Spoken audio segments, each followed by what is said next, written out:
Hello guys, कैसे हो सभी लोग। आशा करता हूँ बहुत अच्छे होंगे। ब्राइट जीएस क्लासेस के माध्यम से इकोनॉमिक्स में टॉपिक है तीसरी पंचवर्षीय योजना के बारे में हम लोग पढ़ेंगे। तो तीसरी पंचवर्षीय योजना कब शुरुआत की गई थी? तीसरी पंचवर्षीय योजना 1961 से 1966, 1961 से 1966 ये पहला पॉइंट है। और किस मॉडल पे आधारित है तीसरी पंचवर्षीय योजना? किस मॉडल पे आधारित है? तो तीसरी पंचवर्षीय योजना, नेक्स्ट पॉइंट बात करता हूं किस पे आधारित है। जय सैंडी सुखमय चक्रवर्ती एंड महाल नोबिस मॉडल पे आधारित है। कहां पे, किस पे आधारित है? जे सैंडी सुखमय चक्रवर्ती एंड महल नोबिस मॉडल पे आधारित है तीसरी पंचवर्षीय योजना। तो तीसरी पंचवर्षीय योजना का कार्यकाल क्या है? 1961 से 1966।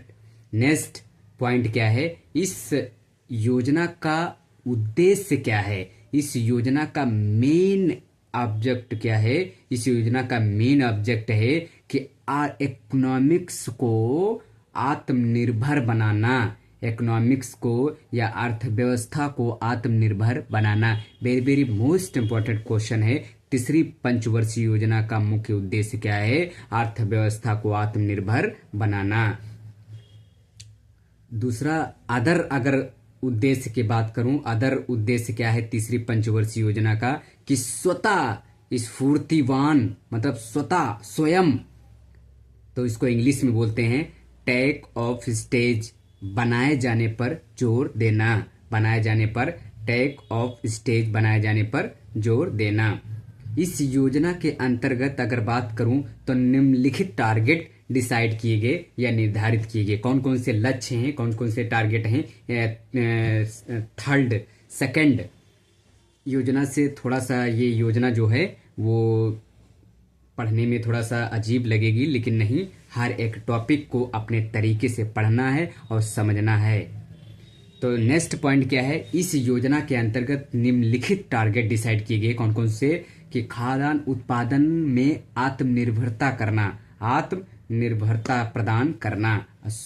और दूसरा क्या है? इंडस्ट्री निर्यात की आवश्यकताओं को पूरा करने के लिए कृषि को बढ़ावा देना। किसको? कृषि को बढ़ावा देना। नेक्स्ट भाई, इंडस्ट्रियल एरिया जब तभी होगा, उद्योग धंधे तभी चालू होंगे जब जब कृषि अच्छी तरीके से होगी। कच्चा माल जब तैयार होगा तभी तो इंडस्ट्रियल, सूती, धागा, कपड़ा, ये सब अपने तरीके समझना।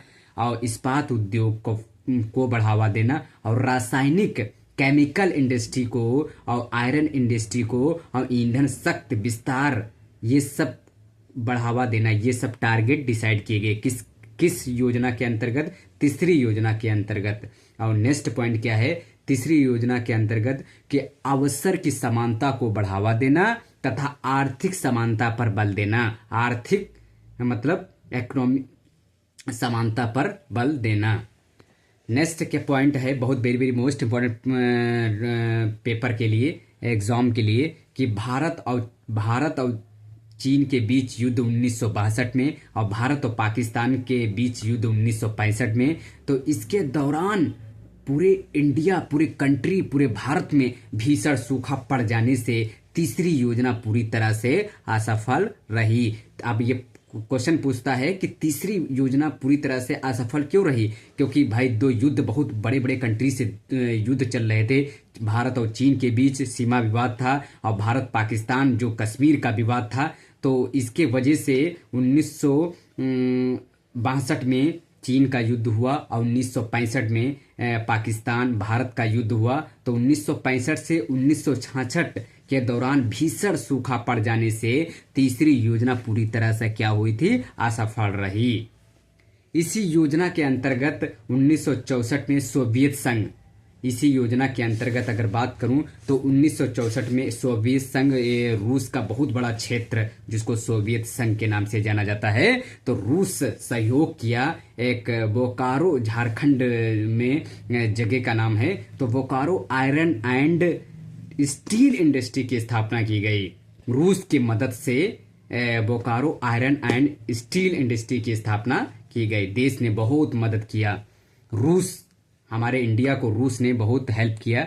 तो 1964 में union trust of India, UTI मतलब यूनियन ट्रस्ट ऑफ इंडिया, और आईडीबीआई मतलब industrial development of bank of India की स्थापना की गई। और 1965 में भी भारतीय खाद्य निगम की स्थापना की गई, और 1965 में कृषि कीमत आयोग की स्थापना की गई।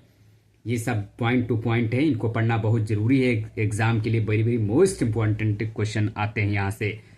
अब ये तीसरी जो पंचवर्षीय योजना है, ये 1961 से 1966 से शुरुआत हुई थी, लेकिन इसी तीसरी योजना पंचवर्षीय योजना में 3 वार्षिक योजनाएं लागू की गई, जो 1966 से 1969। तो 3 वार्षिक योजना को हम किस नाम से जाना जाता है? प्लान हॉलीडे कहो, या हिंदी में क्या बोलते हैं इसको, योजना अंतराल या योजना अवकाश, इंग्लिश में बोलते हैं प्लान हॉलीडे योजना। ये कब शुरुआत की गई थी? 1 अप्रैल 1966 और 31 मार्च 1969। तो 3 वार्षिक योजनाएं तीसरी पंचवर्षीय योजना में लागू की गई थी।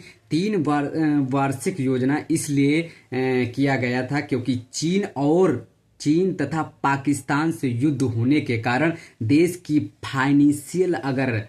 फाइनेंशियल मतलब कंडीशन का वित्तीय स्थिति वीक हो गई थी, बहुत कमजोर हो गई थी। इसीलिए इस योजना को लागू किया गया था 3 वर्ष के लिए, सिर्फ मात्र 3 वर्ष के लिए। इस 3 वर्षों को योजना अंतराल या योजना अवकाश की संज्ञा दी गई, इसका नामकरण किया गया है, नाम रखा गया। क्या? Plan holiday.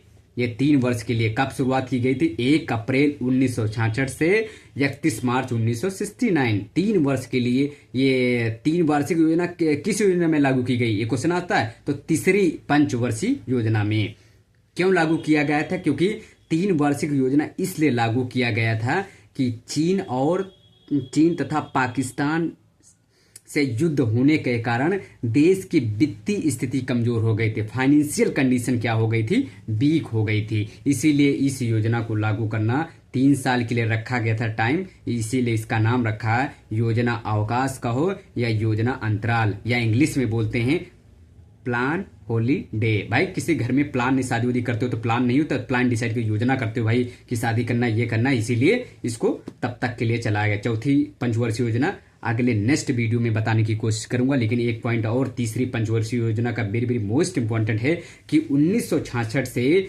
1967 के दौरान नई कृषि नीति को अपनाया गया, नई मतलब न्यू एग्रीकल्चर नीति को अपनाया गया, जिसके अंतर्गत इसके टारगेट क्या थे कि हाई क्वालिटी युक्त सीडों का वितरण करवाना, जिससे हमारी खेती बहुत अच्छी होगी, और फर्टिलाइजर का प्रयोग तथा सिंचाई क्षमता कैपेसिटी को विस्तार से बढ़ावा देना, और हरित क्रांति की शुरुआत की गई।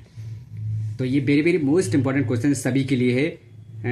तीसरी पंचवर्षीय योजना इकोनॉमिक्स का टॉपिक है, बहुत अच्छा है, और एग्जाम के लिए बहुत जाए कोई भी एग्जाम हो, ये पॉइंट टू पॉइंट पढ़ना वेरी वेरी मोस्ट इंपॉर्टेंट है। और बाकी नेक्स्ट जब बोल्ड और मार्कर पे बताने की कोशिश करूंगा तो एक एक लाइन को तुम्हारे दिमाग में पहुंचाने के लिए मैं प्रेरित करूंगा। और पढ़ते रहिए भाई मेरे दोस्त, पढ़ाई से बढ़कर कोई दुनिया में कोई चीज़ नहीं, जो आपको सबसे सरल पढ़ाई ही है।